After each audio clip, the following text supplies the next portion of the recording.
All right, welcome to the 10th episode of the Kentucky Elk Hunter webinar series. So today we're going to take a dive into rifle elk hunting. So for you folks coming up with either a bull tag or a cow tag for the firearm season, this is a webinar for you. So again, I'm joined by Joe McDermott and Dan Crank, who you met in the last episode. So not only is Dan our elk biology expert, he's also our resident firearms expert. And this goes above and beyond, just the normal knowledge of putting a gun together. He builds them, he paints them. I'm going to let him talk a little bit about his competitive shooting, but I've certainly taken it for granted over the years. If I've got a question or I've got a rifle that's acting funny, call Dan. He always gets it figured out. So let's jump right in. Dan, introduce yourself again, and then kind of talk to folks about why you're appropriate for this webinar episode. Okay, yeah, my name is Dan Crank. I'm one of the elk biologists with the department. I'm also a lifelong hunter and shooter. Been shooting rifles since I don't even know when, since I was a little kid. But for about the last 8 or 10 years, I jumped into long range competitive shooting. I've been doing that with the Precision Rifle Series since, 2014, 15, somewhere in there. And in fact, last year I was second in the region in the tactical class for long range shooting with 223. We reach out anywhere from 100 to 1,200 yards with these guns. So, we're highly specialized guns, but do a lot of reloading and all that kind of stuff. Tested a lot of stuff over the years and went through things that work, things that don't work. These guns, our competitive guns are 18, 20 pounds, and they're big, heavy barreled.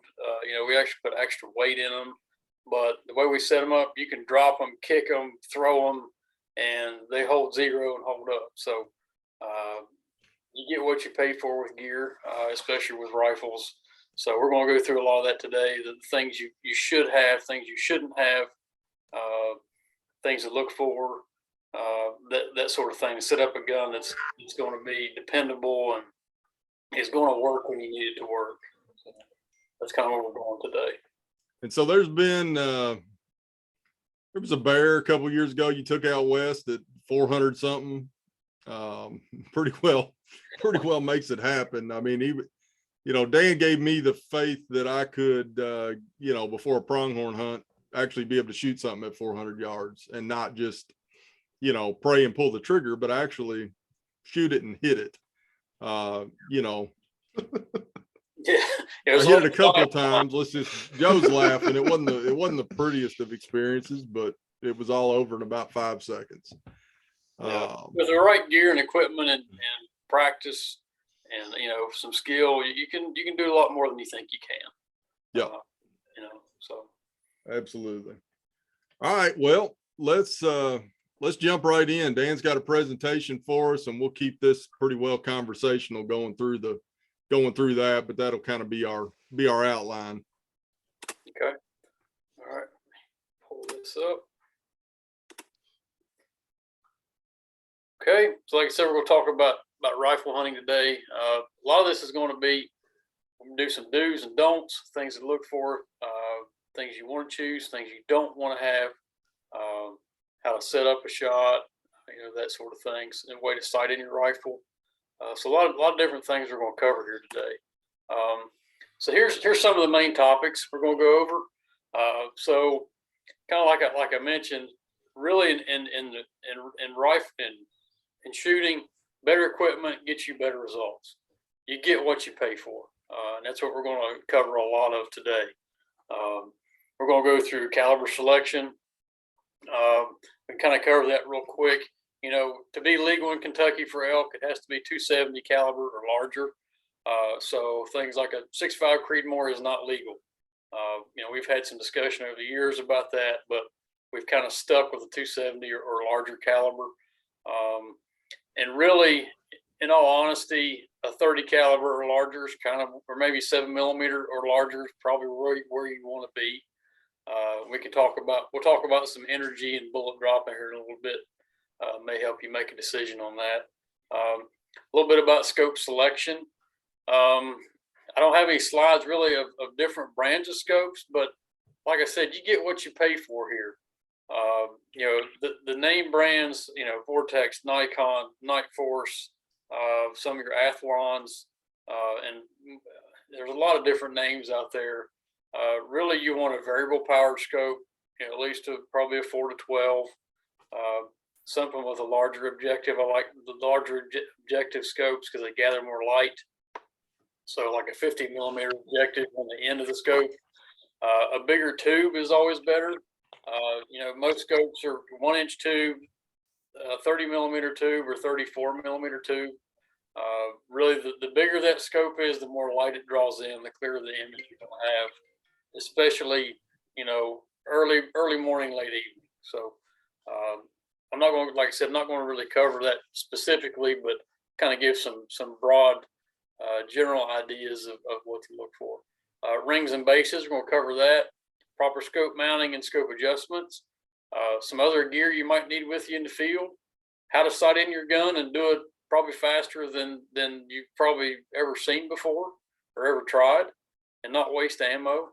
A little bit of field maintenance, and then what I always recommend, get yourself a good hard case to store your gun in.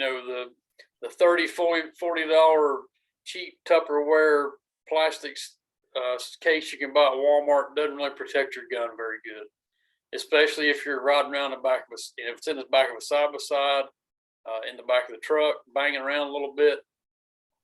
Buy you a little better case.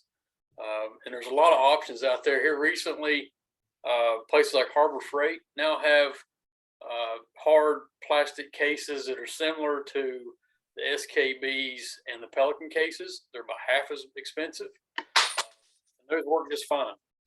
So get yourself a good storage case that's going to protect your rifle and protect your investment. So we'll work into this. These are some rings and bases, rings and base discussion. These are things you kind of want to avoid.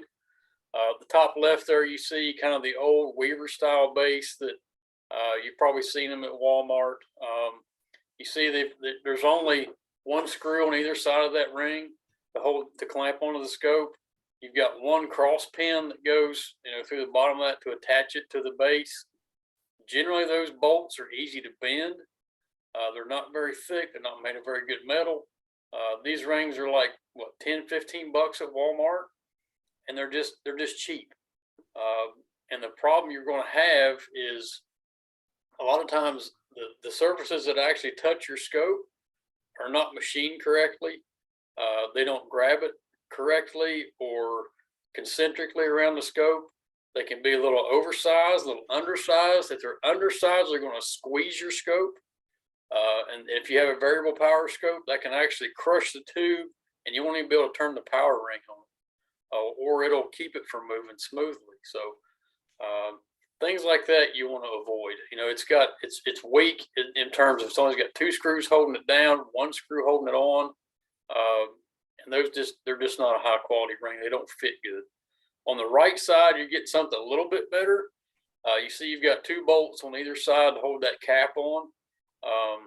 But they're fairly small. You see the two bolts that hold the clamp on at the bottom, those are fairly small, and they're just not built good. There were some like these, I think they were Weaver style. They actually snapped on top of the scope. They just don't hold good, and they don't mate up good with your scope. So these are things you really don't want. The bases at the bottom, there's the old Weaver style bases again. They're generally made out of cheap aluminum, and aluminum is good in certain aspects, but these are pretty soft. A lot of times they don't fit right on your gun, and make sure you get bases that actually fit your action. They're all machined specifically for specific action, so make sure you get the right one. And these, a lot of times, they may not be machined so they're in line with each other, so they're kind of canted a little bit, or they're not straight once you get them on.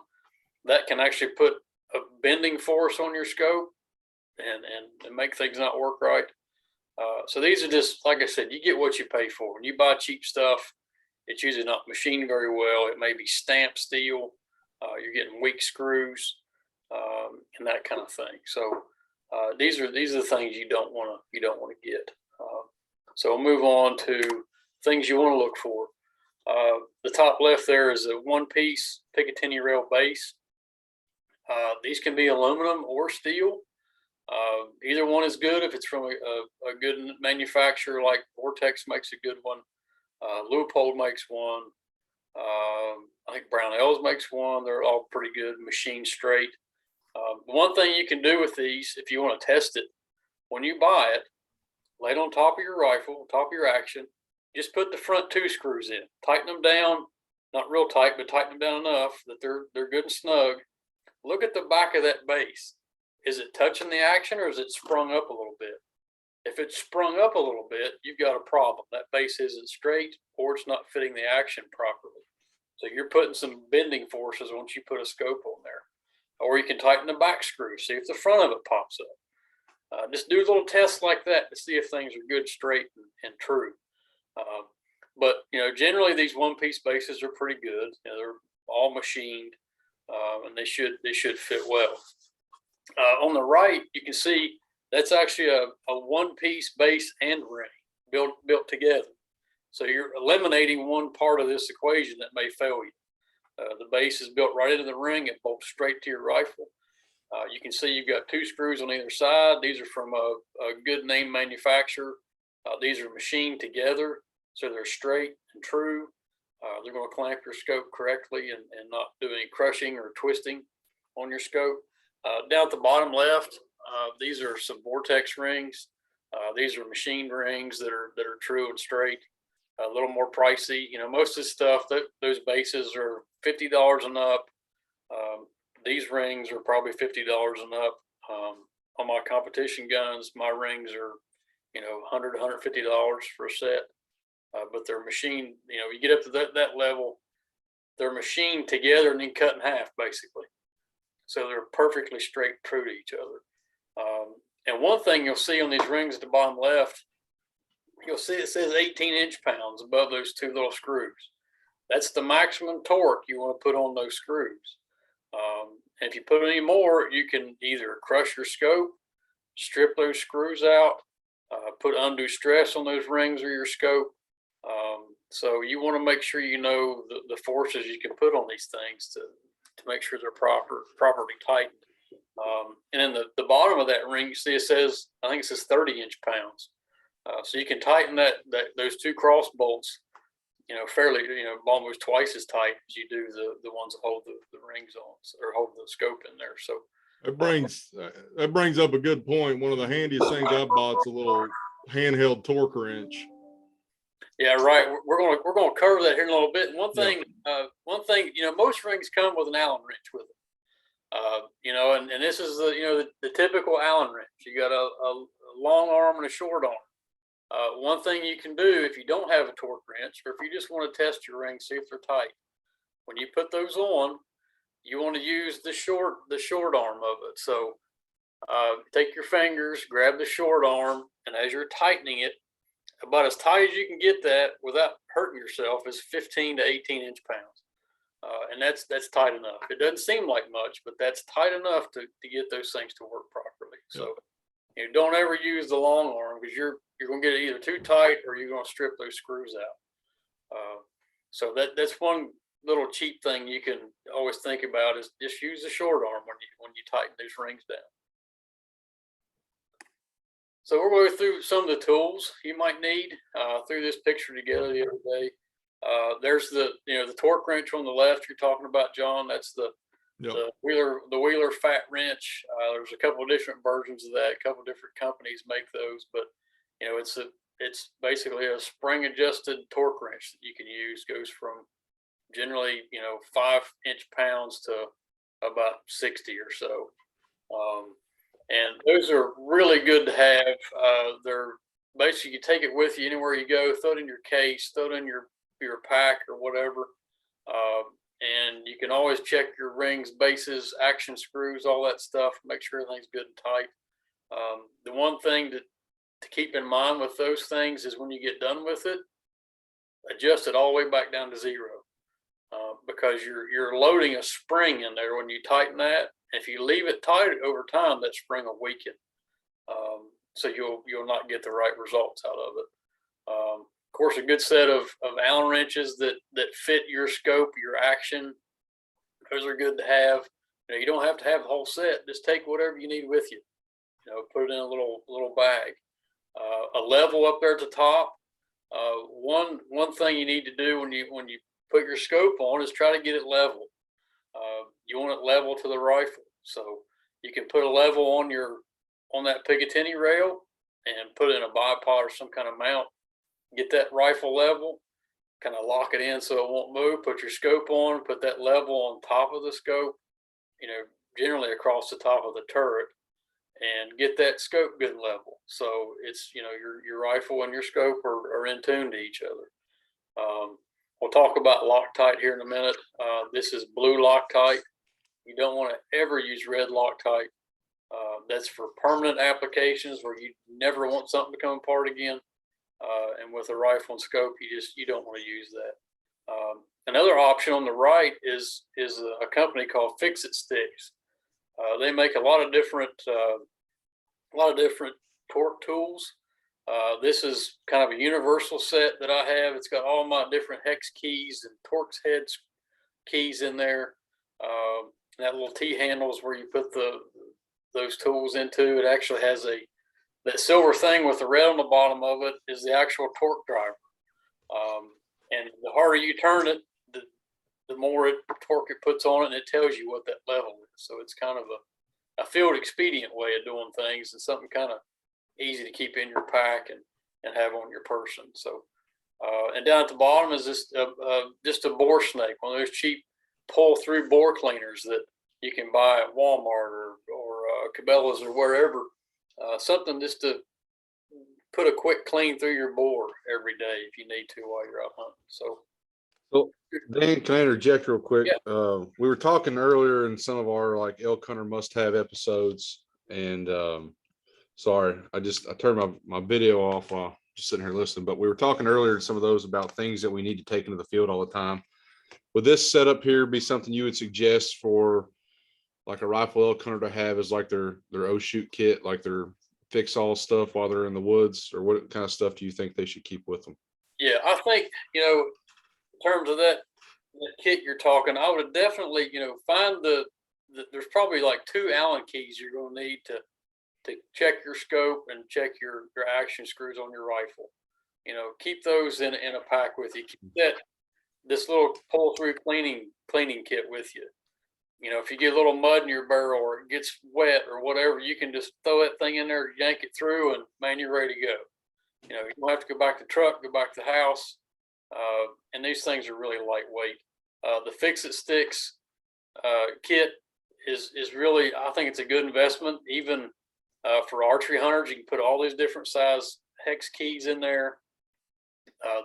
Adjust your sights, adjust anything you need on that bow, and not over tighten things. So those things are really, really handy. They're a little more expensive, but it's kind of like an all-in-one kit. You'd have everything there with you. So, but definitely I'd put the bore snake and a couple Allen head wrenches in there, or Torx wrenches, whatever fits your application. But definitely keep that stuff with you in the field, or at least have it in the truck with you so you can have good access to it. Yeah. Dan Crank's hot tip. Thank you. Yeah. So we'll move on to actually setting up your scope. So of course we're going to put the base on your rifle, and generally I blue Loctite those, and just a little dab of that stuff is all you need. Put just a tiny drop of blue Loctite on the screw, tighten it in there, torque it down. Generally your base screws are 30 to 40 inch-pounds, depending on the screw size, and it should say on the box what they recommend you tighten those down to. So you're going to get your base on your action, make sure everything's good, put the bases for your ring on there. And then the first thing I like to do when I get a scope, any scope, is what's called diopter adjustment. You can see on the picture there on the left, almost every scope made, the back of it has an adjustable ring on it. some people don't even pay attention to it. They don't realize what that is. But what that does is it focuses that reticle in the scope to your eye. So take that scope. You're probably gonna have to screw it out a couple turns for most people. You got a plus and minus, which it doesn't really mean a whole lot. But take that scope and look at a white wall. Look at white something across the room from you that you can see that reticle really clear. And what you want to do is you want to adjust that to when you pull that up and look through it with your eye, the reticle is crystal clear in there. And you'll know it when you see it. You can turn that thing maybe one revolution and pop it up and look at it, and that reticle is blurry as it can be. Drop it down, turn it, pull it back up. Okay, it's getting better. All right, keep going that direction. Do that first. If that reticle is not adjusted to your eye, this whole process is going to be in trouble. So that's the first thing to do. All right, now set your scope in the rings, and you want to lay down in the floor, get prone, off the table, whatever, and set your eye relief. That's how far forward or backward the scope is from your eye once you set it on the rifle.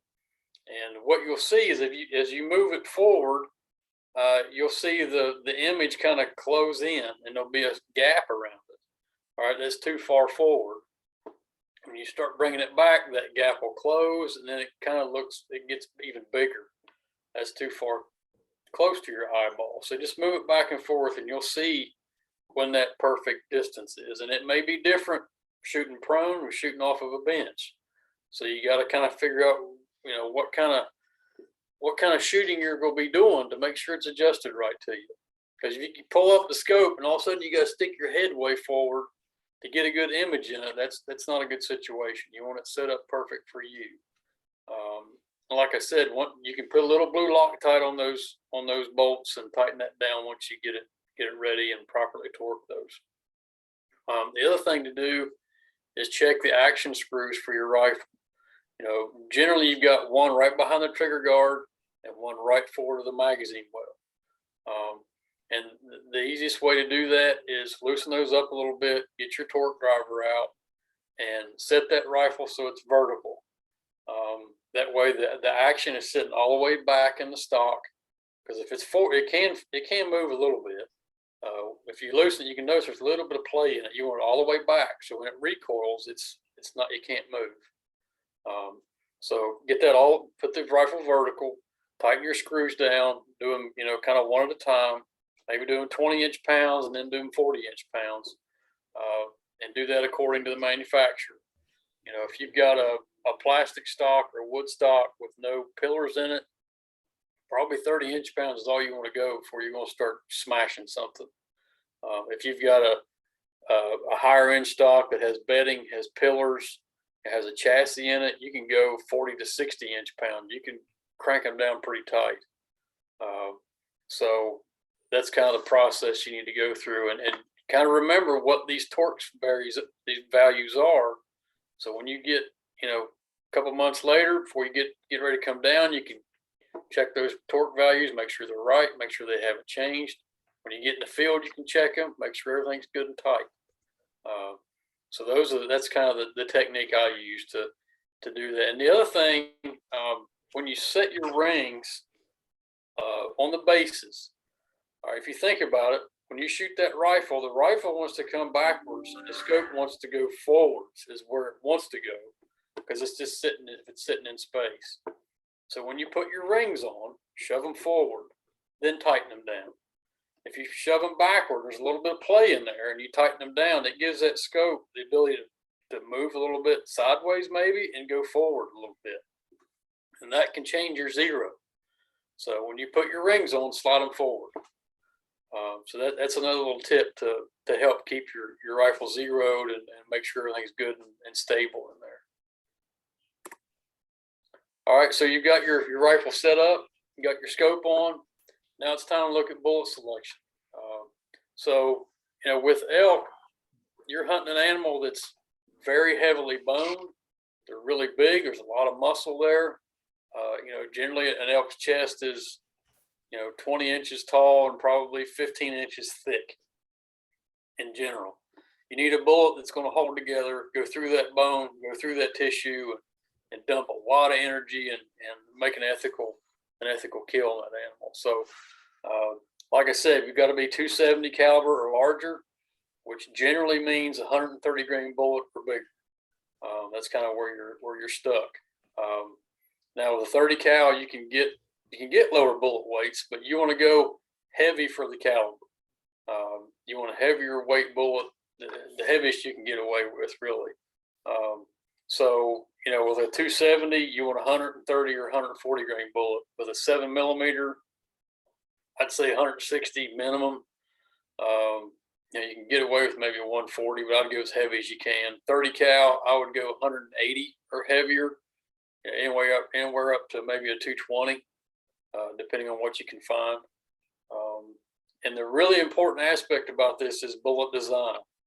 You know, there's generally a few different designs for bullets. You've got target or match bullets that are made to, you know, shoot fast or shoot far and shoot accurately, not really hold together that well when they hit something. You've got a varmint bullet, which is made to basically explode on impact for really thin skin game. You've got kind of I don't know what you'd call it, maybe a medium weight design bullet for deer size game. And then you want a heavyweight bullet and a very strong bullet for heavier boned game like elk and moose and that kind of thing. So that's kind of what we're leaning toward, is these premium, heavy for caliber bullets that are going to hold together, dump a lot of energy, mushroom properly, and not fly apart when they hit something solid. So, and we'll go through some examples of that here in a minute. And the other thing to think about too is I have a note here about mixing weights or lot numbers. That's one thing to look at is, you know, especially in the reloading world, it's all about consistency. Like when I buy bullets for my rifles, I buy them by the thousands, and they're all the same lot number. That way, every bullet is made on the same machine on the same day by the same piece of equipment. All those bullets are identical. Now, if you go buy, you know, a box of bullets here and a box of bullets there, you know, it may be the same brand and type, but if you look on the bottom of that box, it'll have a lot number on it. And you know, those bullets may have been made 6 months, a year apart on different machines, and they may be vastly different.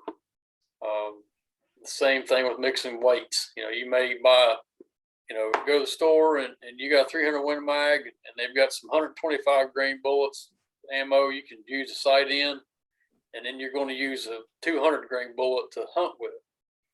Well, it's fine to sight in with that, but that 125 grain is going to shoot vastly different than that 220, especially at distance. So make sure you shoot the ammo you're actually going to use during your hunt. You don't want to mix things up, because consistency is the key to get accurate shots. So, and the lot number thing's the same with a box of ammo. If you go to the store and you find a box of ammo your gun shoots really well, say it's shooting a 1/2 inch group at 100 yards, look on the box, find that lot number, try to go back to the store you got it, see if you can buy, you know, 3-4 boxes of that stuff. Get the same lot number because it's going to shoot the same. You know, they may have changed primers, powder formulation, maybe a different bullet now. It can be very different if you get a different lot number of ammo. So, like I said, consistency is the key in all this stuff. So, some things to look for. All right, let's talk about incorrect bullets. Here we've got a picture of a Nosler ballistic tip for 270. It is a 140 grain bullet, but that's a varmint bullet. You shoot an elk with that, it's going to penetrate about 1 inch and explode into 1 million pieces and not penetrate. And now you've got a wounded animal, and you may not be even able to make a follow-up shot. It may take off running, or you shoot it again, it may have the same result. These bullets are thin jacketed. It's not a bonded design. They're made to just fly apart, basically. And some of these might be fine on a whitetail. You know, a smaller animal, they may work just fine, but a larger animal like an elk, they don't penetrate and they don't hold up. You may get lucky and it work, but 9 times out of 10, you're not going to be lucky, and it's going to ruin your trip. So, but like I said, these are typically thin jacketed bullets. And again, the proper weight. Now, these are 140s, but it's not the right design for that bullet. What you need on an elk hunt. So here's an example of what you're going to see with these target and varmint bullets. See the top left there? That's a target match, a hollow point bullet. It's thin jacketed, not bonded, and you can see it just flies apart into a million pieces. That's not going to penetrate. It's not going to be a very good ethical shot for a large game animal. And then on the right, you see a ballistic tip. That's typically what happens with those. They fly apart. You can see the lead core came out of the copper jacket, so it's not going to penetrate very well and not provide a very ethical shot. You see the bottom left. That's kind of the same design. It looks like a ballistic tip bullet, but that's an inner bond bullet, which is the lead core is bonded to the jacket. It's probably a heavier jacket. And you can see it holds up very, very differently than what a traditional ballistic tip varmint type bullet would do. So that's a good example of something you want to look for. So we'll go with, so here's a correct bullet. It's what you want to look for. Like I mentioned, that bonded core, that's a process where when they make that bullet, the lead is actually bonded to the copper jacket and it doesn't want to come off. So it stays together. Some of these bullets have what's called a partition design. You see the bottom right there. The nozzler partition has a bonded core, plus it has that cross bridge in it to control expansion. So once it reaches that optimum expansion size, it stops and delivers a lot more energy and a lot more penetration because it stays together. You also have copper expanding bullets, is what you see at the top right there. Again, it has a ballistic tip, but it's a vastly different design. You can see that it's a solid copper bullet that has an expansion chamber in it to help that thing mushroom and stay together and deliver a lot of energy downrange on an animal. And again, heavy for caliber. You see the 7mm bullet at the bottom there. That's a 160 grain bullet, about as heavy as you can get for a 7mm. In a 270, that's a 130. When you're getting 130 to 140 is about as heavy as you can find for 270. But and like I said earlier, a 30 cal, I'd go at least 180, if not 200 or 220 grain bullet. So you have a lot of energy dump and a lot of good penetration for that. So, but this is kind of things that I would look for and what I would want to use. Yeah, if you're jumping forward, so this is something that I feel very strongly about. My dad was into reloading and that kind of stuff, so I kind of had this early introduction into like the bullet types, and it is something that absolutely is critical. I mean, Dan showed nozzler ballistic tip. That's my favorite deer bullet. Killed several deer, killed a pronghorn.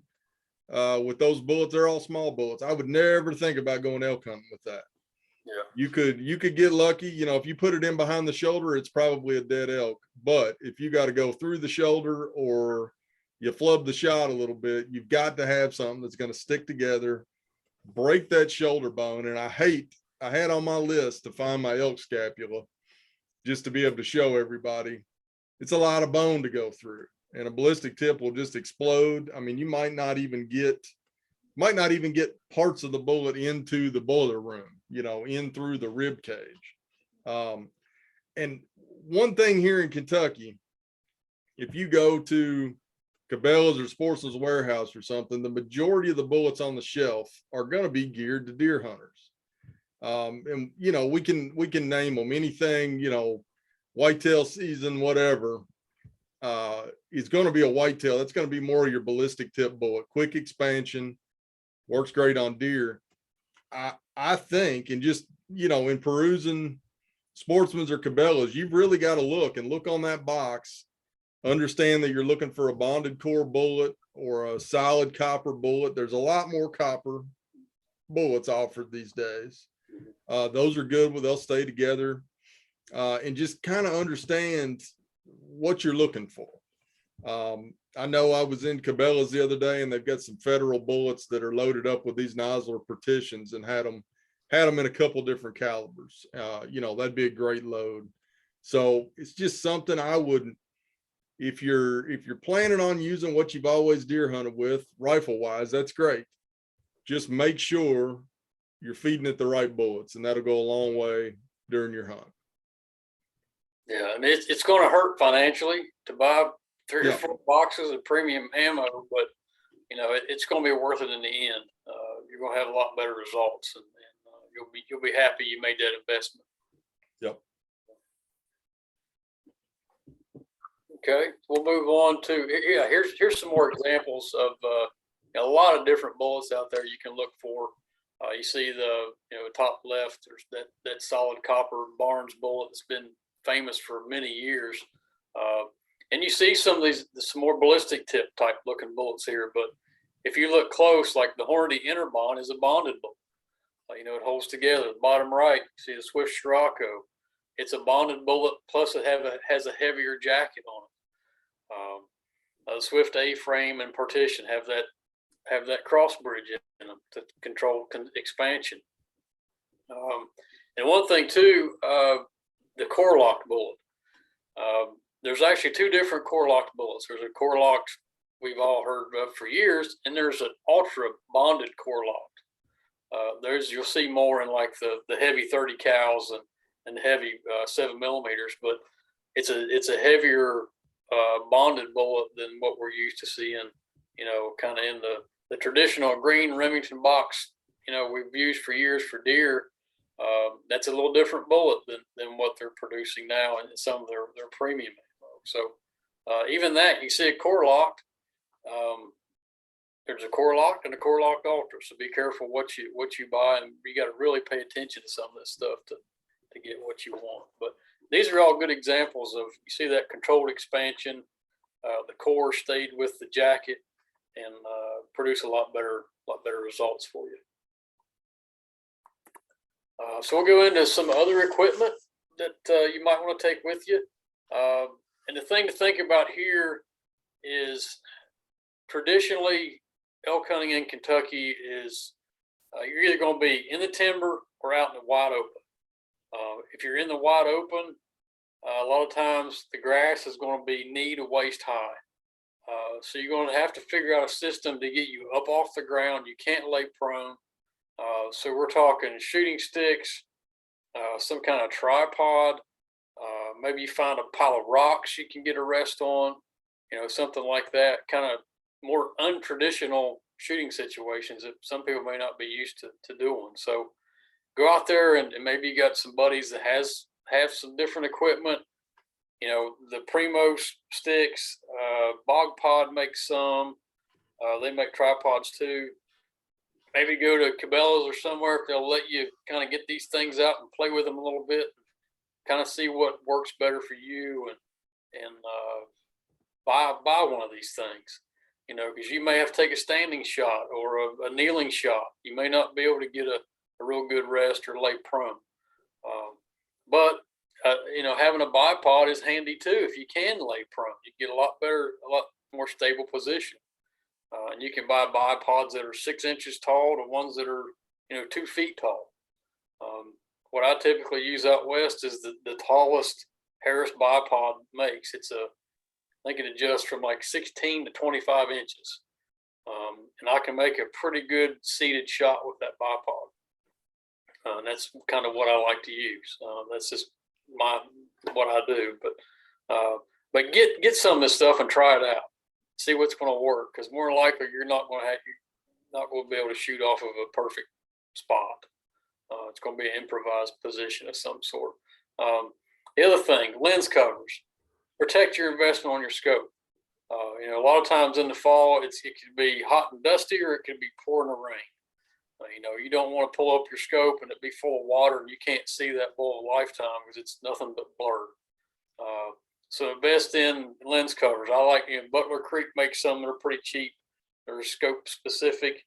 They work pretty good, but they can break.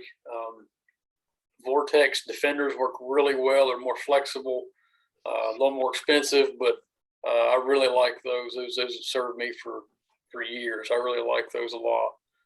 Get a good sling, something that's comfortable that you can stand to, wear all day.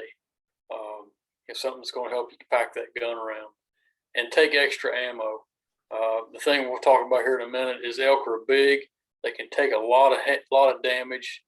You're going to need some extra ammo with you. Don't go out there with 3 rounds in your pocket, or 3 rounds in your gun. It could be a tragic mistake, and a day you may see the bull of a lifetime and not have the ammo to shoot at it. So take extra ammo with you in some way to pack it. You can put it in your pocket, but probably not the best thing to be doing. You could damage the tips of the bullets, make them shoot erratically.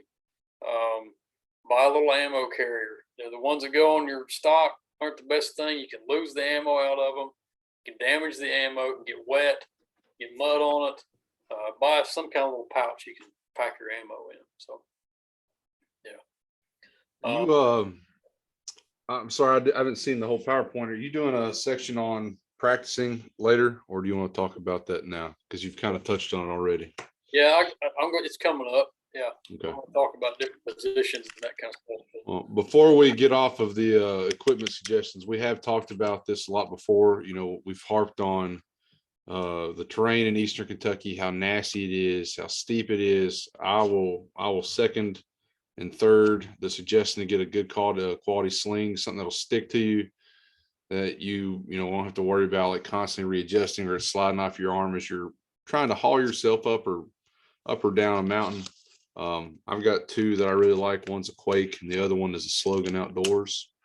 You put them on your shoulder, you can pretty much do a somersault, if you can imagine me trying to do that, but it won't come off your shoulder. Yeah. It makes a big difference. If you've got one that's uncomfortable and you're switching shoulders all the time and carrying it in your hand, and all of a sudden you like you said, you get on some steep terrain, you slip, fall on that gun, and let alone scratch it, but break something, crush your scope, bend your scope. You're now what do you do? Now you're gonna have to go back and start all over again with this whole thing, basically. So, yeah, a good sling is paramount to comfort and packing that gun all day. So the next thing was binoculars. Get a good pair of binoculars. I'm sure you guys, we're going to talk about that a lot over the equipment on everything we're going to use for elk hunting, but get a good pair of 8 or 10 power binoculars. So you can locate elk, see what's ahead, find a spot you can make a good shot from. You may have to scout out a little bit, and a good way to carry your binoculars so they don't get wet or get mud on them or get dust in them. So that's also pretty paramount to me. I carry binoculars everywhere I go when I hunt, so always have those ready. And also a rangefinder. When you get down here, things are farther than you think they are. You can see a long way off, and the one thing you don't want to do is, I think that elk's 200 yards away. Well, it's really 400 yards away, and you shoot under it and or wound it somehow. So anything that works out to, most archery range finders will work out to 400 or 500 yards on an animal, and those will work. So you probably shouldn't be shooting much farther than that anyway. And one thing I put on here was a battery. One time, I can't remember if I was hunting or a competition, my battery went dead in my rangefinder. And a lot of times they're very specific lithium batteries. I couldn't find one anywhere. It was a weird size battery. I went to Walmart, they didn't have it. So I was just out of luck with my rangefinder. So take spare stuff in your gear. You know how it is, Murphy's Law. If it can go wrong, it'll go wrong in the most inopportune time ever. So take some extra batteries with you. Just know what your gear needs and be prepared for it. And we talked a little bit earlier about the field cleaning kit. One of these rope style bore cleaners. You can buy, cleaning rods that'll come apart and have a little cleaning kit with you, some oil with you, maybe a little bore cleaner, but for the most part, something just to, get the water out of your bore, get the dust out of it, keep your equipment clean. Like I said earlier, a couple wrenches that are, specific to your scope and your gun and whatever else you got with you. Maybe to something on your shooting sticks or your tripod may need tightening. Keep that stuff handy. Get some lens wipes. You don't want to use your shirt on your $1,000 scope on your rifle and put a big scratch across the front of it. Get the right gear. Leupold makes a little lens pen. It's got a brush on one end and a little lens cleaner on the other. It's like $5 or $6. Really good investment for keeping your scope clean. Or buy actual lens wipes that are made to clean your scope out. But have things that prepare for the worst, basically, and have those things ready for use when you need it. All right, so we'll move on into sight in, and like I mentioned earlier, I'll kind of show you a technique of how to sight in your gun with probably 3 rounds is all you're going to need. So the best way to do it is to bore sight it. You can buy fancy tools for all this, but you don't need it. All you need is lay your gun down on a bench or table, whatever. You can do this, actually do it in your house sometimes. Make sure your gun is empty, take the bolt out of it. Lay that gun somewhere where you can look down the barrel, down the bore, and find a corner fence post, or put up a little pasty out somewhere, a little target you can look at. It could be 25 yards, it could be 100 yards, and line that bore. When you're looking down the bore, line that bore up with that. Say you're using a little target, line it up with that target. Now raise your head up and look through the scope, see where it is. Is it up, down, left, or right? Well, whichever direction it is, adjust your scope. Look down through the bore again, look through your scope, and once those two line up, you're going to be within a couple of inches of 0 to 100 yards. I about guarantee it. Then you can throw a round in it, shoot 50 yards, see if you're pretty close.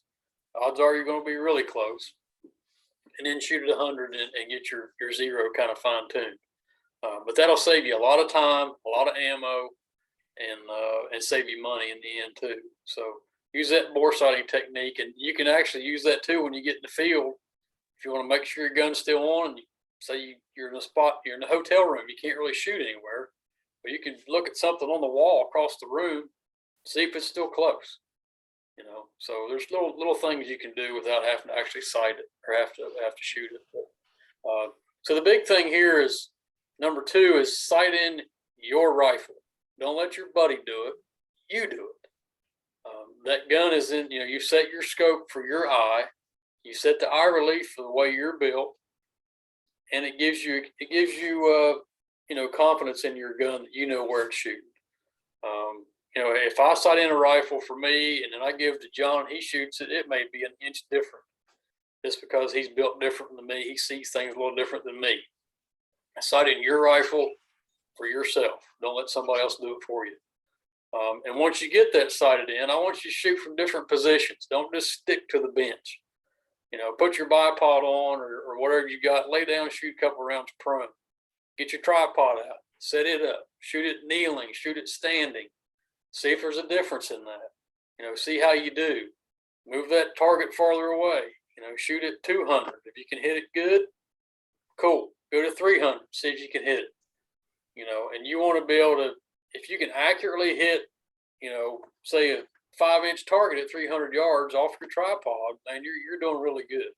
And that builds confidence in yourself that, hey, when I'm out in the field, I can actually do this. And you can make a technical shot. I had the same question from a hunter the other day asking us how to prepare for his rifle elk hunt. Like what kind of things would we suggest for him to practice doing to mimic what the real situations are. And, you've covered a lot of it. I think using your backpack, we've talked a lot in our previous episodes about having a hunt backpack. That's good. But a lot of it, you're going to be in the timber too, right? You said it's either going to be timber wide open.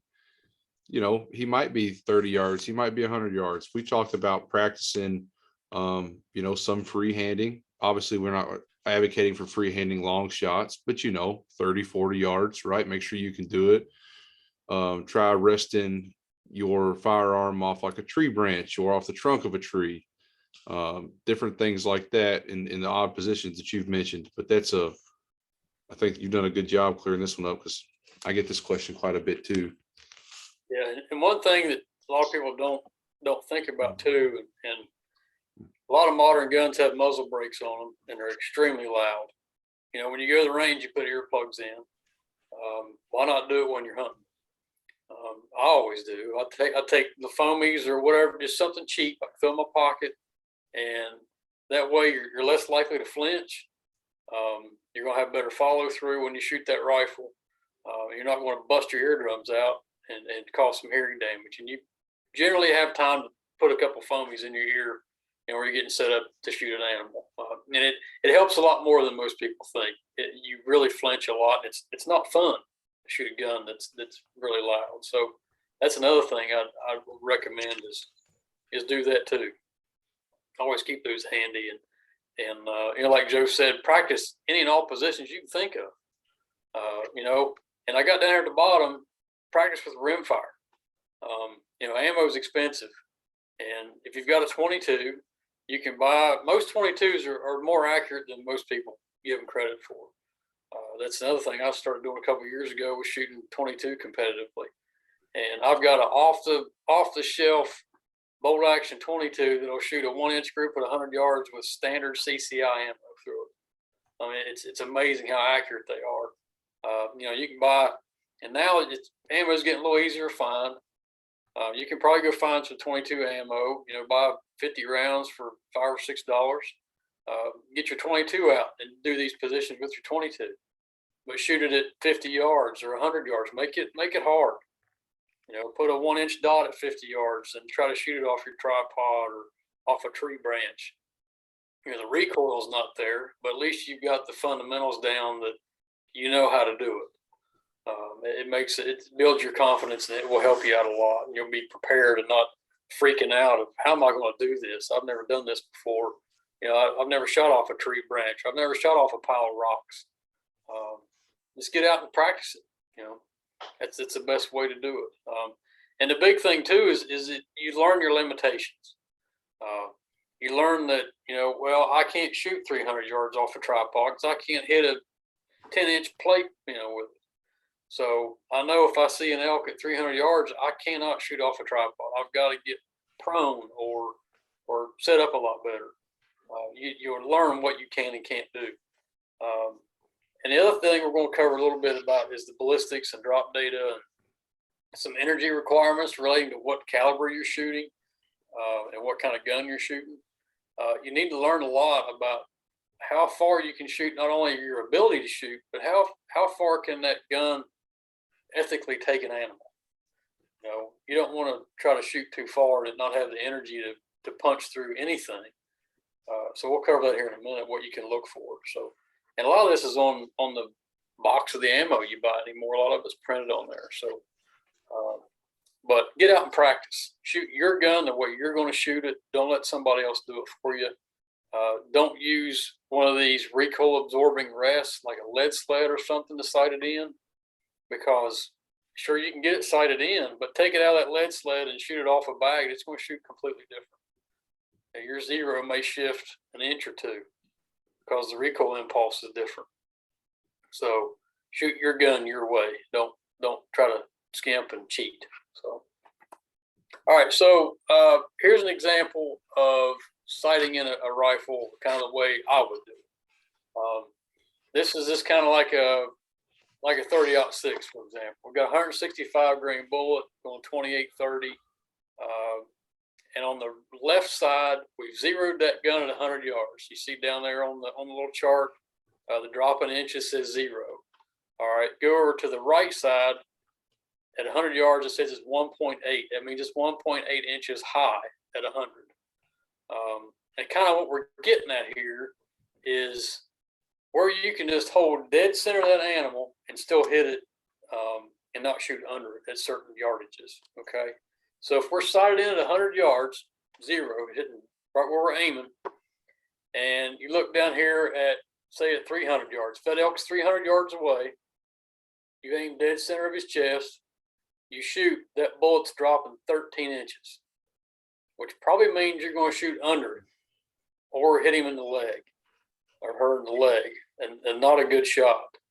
All right. So you go to the right side. If you decided in basically 2 inches high at 100, at 300 yards, you're only 7.8 inches low. So you're going to hit that animal. So that's one thing I would do is sight in a little bit high at 100, and that helps you take a more ethical shot at a little farther distance. But you need to know what these drops are to do this, to make sure you can make an ethical shot and not hold under or over or do something crazy. And this helps you also determine how far you can shoot. We'll talk about energy here in a minute, but this helps out a lot to sight in a little bit high, so you don't have to hold over or any of that kind of crazy stuff and make a bad shot. So a lot of us have heard this for years. Sight in 1.5 inches high at 100 and you're dead on at 2 or whatever, kind of the old wives saying is. So that's something else you can look at. And this is a free program you can get on your phone. This is Ballistic. There's a lot of good free apps for your phone that you can generate these charts. Basically, you have to know what the bullet is exactly, and they've all these have drop-down menus. You can find your bullet. You need to know the speed. Well, that's on the box of ammo, or you can use a chronograph to get that. You kind of manually put in the 0 range you want. Sight height is the center of the scope above the bore, which you can measure with calipers, or you can measure it with a tape measure and get pretty close. Basically, a lot of actions have a little hole in the side of it for overpressure. Measure from that hole to the center of your scope, and that'll tell you that sight height. It doesn't matter a lot here, but long range it matters a lot. But here it doesn't matter too much, and you can put in some weather data and kind of see what the differences are with that. But generally, here I just want to show that the difference in where you want to zero your rifle to have a more effective, what they call point blank range, where you can aim dead on and still hit your target at extended distances. So next up here, we kind of changed it up a little bit. You basically have a 30-06 on the left and a 300 Win Mag on the right. You're shooting the same grain bullet, but shooting it a lot faster in that 300 Win Mag. And the thing we want to look at here is energy requirement. You see kind of on the right side of that chart, you have an energy in foot pounds. Generally for deer, you want at least 1,500 foot pounds. For elk, you want about 2,000 foot pounds of energy for an ethical kill. You can see with that 30-06, you're dropping below 2,000 around 220 yards. So really the effective range of that 30-06 is 200 yards on an elk. That's all the farther you want to shoot. Now you go over and look at the 300 Win Mag. This shows you the big difference in speed and energy requirements. So we don't drop below 2,000 until we get a little over 350 yards. So you not quite doubled your effective range, but you're a lot better off with that bullet going faster, with a faster caliber. So, but like I said, generally you want at least 2,000 foot pounds of energy. And like I said, a lot of this will be printed on your box of ammo. You'll get a decent idea of what this is going to shape out to look like. So, or you can get these apps and play around with the numbers and see what you've got and see what you can get away with. So, this helps you make a more ethical shot, basically, because you know your limitations from where you went out in the field and shot some different yardages, and this will help you kind of secure. Okay, I can shoot this far effectively. I know I can, or maybe I can't. I need to stay in a shorter range. So, but these are kind of fun to look at and play with some numbers and see what you can do. All right, making the shot. Like we said, know the rifle's limitations and your limitations. How far can that rifle effectively take an animal, and how far can I effectively shoot, accurately? Can I hit a 2-inch target at 200 yards off my tripod standing?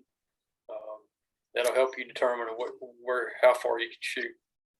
And the big thing too is build a stable position. I touched on it just a little bit earlier, but really you want front support of that rifle and you want rear support of the rifle.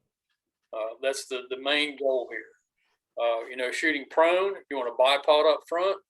You want something in the back to support the back of that rifle. You can use your backpack like Joe mentioned. ball up a jacket and put underneath that. Buy you a little sandbag to put behind your rifle.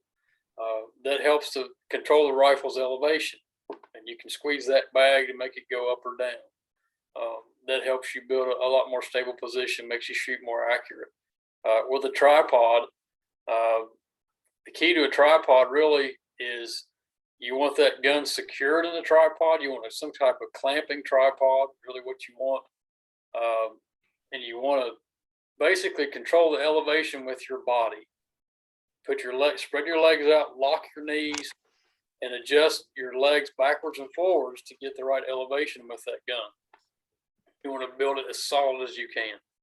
And you want to use bone support if you can. If you're shooting from a sitting position, you want the gun in your hand and your elbow on your leg. You want it bone supported. You want it as solid as you can get it. So practice this stuff in the field, and you'll try some different things. You'll see what works and what doesn't work. Dan? Yeah. I have a question. You're talking about front support of the rifle. You're talking about obviously bracing the stock and not the barrel itself, correct? Yeah. Don't ever put the barrel on anything ever. Yeah, because it will change the shot. Yeah, that's a good point, Joe. Yeah, like a bipod clamps to the front of your stock. Don't ever lay your barrel on anything, because when you're doing that, you're changing the harmonics of the barrel. You may actually bend the barrel a little bit, depending on how you're sitting and what kind of weight you're putting on it. But yeah, your support should always be to the stock itself and not to the barrel. Yeah, it's a good point, Joe. So next is, one of the big things with gun safety: know your target and what's behind it. And this is you'd think this would be common sense sometimes, but with an elk, elk are herds, like we talked in our previous talk. They're herd animals. They like to be together. They move a lot. They're fluid. They don't just stand there. And we've had instances where people shoot an elk, the bullet goes through that elk and hits the one right behind it. And now you've shot an extra elk, and it's not a good day for you. So realize that you need to watch what's behind that elk. Is there another one back there? Is a calf back there that you can barely see? Have your buddy double check for you. Identify what's going on.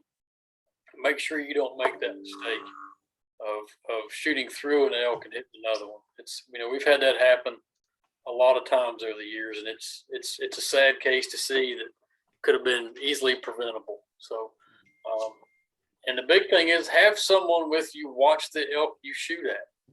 A lot of times, like I said, we say you've got your cow hunt, there's 15 cows in this group. They all look the same. There's no different markings on them. They're just elk standing out there. Make sure you tell them, hey, I'm going to shoot the third one from the right, the one that's facing whatever direction. Because when you shoot, even if you hit it, like talking here at the end, they may not react to it at all. They may just stand there like, what was that? They're not like whitetails. They don't jump and run and bounce and flip over and all that. They'll probably just stand there, especially a big bull in rut. He's not paying any attention. And they'll soak up 4 or 5 rounds before they'll ever fall over. So have someone watch that elk you shoot, watch how it reacts, watch where it goes. So if you need to, you can do a follow-up shot and know you're shooting the same elk twice. And shot placement is also key. Like John had mentioned, if you shoot an elk right square in the shoulder blade, it's a hard bone to punch through. It's a lot of thick bone and a lot of muscle around that. So we'll show some pictures here in a second, but you want to get in the lungs or the lung heart region, trying to stay away from that front leg, that front shoulder blade. It's a lot easier to get through ribs than it is through shoulder blade and rib. So we'll show some pictures of that here in a minute. But like I said, the follow-up shot, you're probably going to have to shoot again. And my rule of thumb with elk hunting is keep shooting until it's on the ground, not moving, or you're out of ammo. One of the two. Because you don't want to shoot an elk and it take off running and run a mile up and down the mountainside. And you're tracking it for the next 6-8 hours, and it turns into a not fun day. And maybe you never find it. So if you Yeah. have a good way to follow up, follow up. Yeah, don't celebrate too early. That's my hot tip. Yeah. So Keep shooting till it doesn't move anymore. that's Yeah. right. And the difference between, an elk, when you shoot it and it moves 50 yards, may be, hey, I can throw it right in the back of the truck, or hey, get the knives out, boys. We're going to be here for 4 hours cutting this thing up to get it up a bank. It went 100 feet over the hill. Yep. So, and that's the other thing too, is pick your shot. If those elk are walking toward an old mine road that's easily accessible, wait till they get to the road. Try to drop it in the road or drop it in a spot where it's easier to get to. You can kind of pick your shot sometimes, and it'll help you out tremendously. Don't get too overexcited and shoot as soon as you see one. Try to plan that out a little bit. So, we'll look at some of these, some shot placement stuff. You may have already seen these in some other videos, but basically look at elk anatomy. Elk have a lot of heavy bone in them, and you see this bull on the left. Go straight up from the back of the leg, about a third of the way up. That's the perfect shot. If you're in that upper third, you look at that skeletal picture. That's nothing but bone up there. Bone and muscle. You may get lucky and hit it in the spine and drop it, but it's not an effective kill shot. You want it right in the chest cavity, in the lungs, in the heart. You can see kind of a couple side views and even a quartering away shot. Now with a bow, I wouldn't take that quartering away shot, but with a rifle, I'd take it any day. That's a good shot to make. So know the structure of that elk and know where you want to shoot, where you want to put that bullet to get the most effective and quickest kill you can. So, but that's really important to not shoot too high on an elk, because like I said, you'll go through. You can shoot them in the top of the neck, and it's nothing but meat. They might bleed a little bit, and you'll think, I'm going to track this thing. You might track it for a week and never find it because it's just not an effective shot. So keep that in mind. So some final thoughts. Be comfortable with your equipment before you go hunting. Get used to it. Know it backwards and forwards. Know how to take it apart, put it back together. Know how to clean it. Know how to maintain it. Double check your zero and all your screws before you leave the house and when you get down here. Hopefully you can find a place to go out and shoot 100 yards or whatever, and make sure your gun's still working good, your zero's good, your ammo's good. And one thing I like to do is keep all your gear in one spot. Don't have your cleaning kit over here and your rangefinder over there. And, put everything, like I said, buy one of those nice gun cases. Where it has like maybe the cutout foam in it. You put all your stuff in that foam. Everything's in one spot. You don't have to worry about it. To get a little bag, put that in your pack. Like Joe said, your old shoot pack, and have that stuff ready if you need it. Take a field cleaning kit. You don't want to ruin your day by jamming some mud in your gun or whatever. Where you can just pull something out real quick, clean it out, ready to go in 5 minutes. The other thing is clean your equipment at the end of the day. Take 5 minutes, wipe your scope out, run that bore snake through your gun, make sure everything's good, take the ammo out, put it away, check your binos, everything. Just do a little maintenance at the end of the day. It may save you for the next day. Say it was raining today and, you got a little water in your scope, you close your lens caps, or somehow it got in your lens cap. You throw it right back in the case when you get home at night. Next morning you go out, pop those lens caps open with big bull standing there, you're fogged up. Now what are you going to do? You took 30 seconds the night before, cleaned that scope out. You just saved yourself a lot of heartache. So maintain your gear and it'll take care of you. So that's about all I got. If you guys want to add anything or have any questions. I like this one. This is my good annual refresher on all things rifle hunting that I don't normally have to think about. So, While you're thinking about it, you've been shooting that muzzle loader? man, it's going. I just got her built. I got her built. She's ready to rock. It's built. Not even burned any powder. Oh Lord. You know how hard it is to find good powder? I do. That's why I bought 4 jugs of it. back in the day. My powder comes, it should be here according to Natchez tomorrow. That's good. That's good. Yeah. So I guess my one closer, I've always had like a fairly hard and fast rule of like my maximum distance. You know, when I was pronghorn hunting, it was 400 on the dot. I was good to 4. I probably wouldn't have taken one that was 420, you know. With my muzzleloader in Colorado, the first time I went, it was kind of a hard 100. I've actually been shooting at 150 here the last little bit. So before September rolls, I might be able to extend that to 150, but I think it pays to have that maximum range.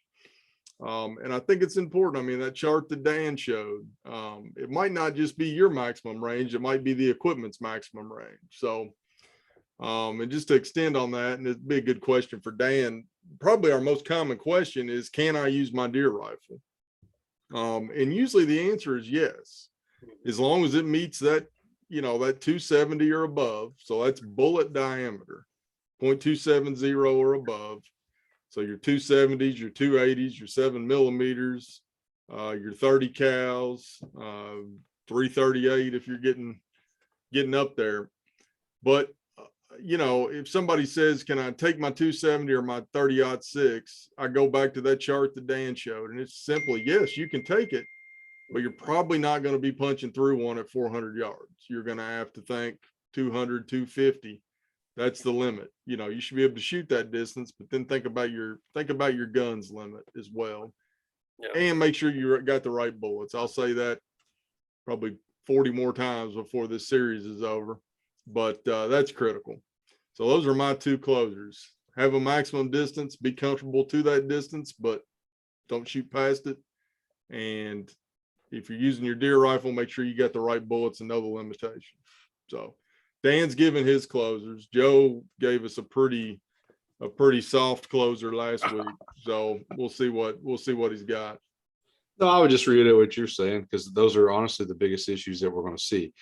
Make sure your equipment can handle the job. And I do think paying particular attention to what's behind you is a really big issue in elk hunting, especially in the cow season. Knowing your target, know what's behind you. We get a lot of elk every year. Not a lot. We get several instances every year where hunters shoot multiple cows. They just can't see them. So you end up with a nice fat ticket to end your hunt, or they'll shoot spikes, just various things. So make sure your equipment can handle it, and be mindful of your targets, especially when you're cow hunting. Yep. And if you got a hunt coming up, get your stuff together. Joe's having a hard time getting muzzleloader powder. We're not in the good old glory days of walking in Cabela's and finding 20 different brands of ammo for your rifle. Those days, it's been like 10 years, I feel like. So be looking, be getting some of this stuff dialed in and taken care of, so that you can shoot your rifle for the rest of the summer, which really will pay off in spades when it comes to making that shot. So I'll double close to make up for Joe's. What's wrong with that one? That was a good. That was a you know, decent it's closer. You know it's coming. You got an hour to think of one. I just don't have space. You know, I'm not worried. I'm not too worried about practicing for my muzzleloader. You know, because I'm expecting you to be a proficient caller and walk one right up 5 feet from me. So I don't really have to think about it. Well, you've heard my elk calling, so yeah, you guys all know. We were gonna hire an outfitter, or have an outfitter come help us with the elk calling seminar, but John has volunteered to lead it all himself this year. It's going to be a good one. That's putting a lot of pressure. I got some time though. I blew them all the way to the lake and back till my mouth was numb. So I feel like I'm decent. So, all right, Dan, what do you got? Quick closer, and we'll get out of here.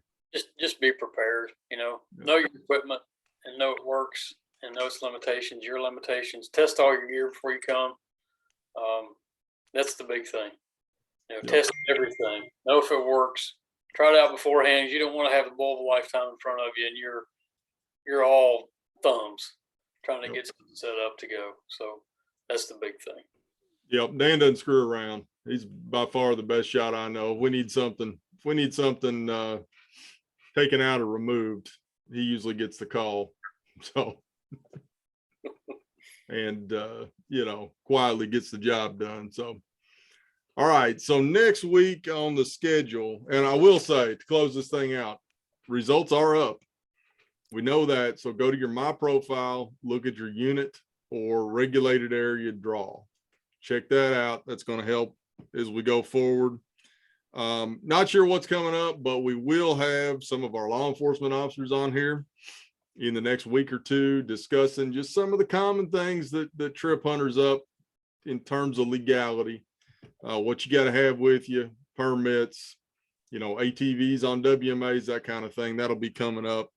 And then, of course, got a good show on how to cut up elk and pack them out. And then we'll get into some elk calling, like Joe said. I will not be leading that one. And then it'll be about hunting season. So, all right, with that, we'll see you next week. Check my profile, look at your regulated area unit draw, and go scout. The weather's nice. East Kentucky's beautiful. Go do some scouting. Appreciate it. See ya.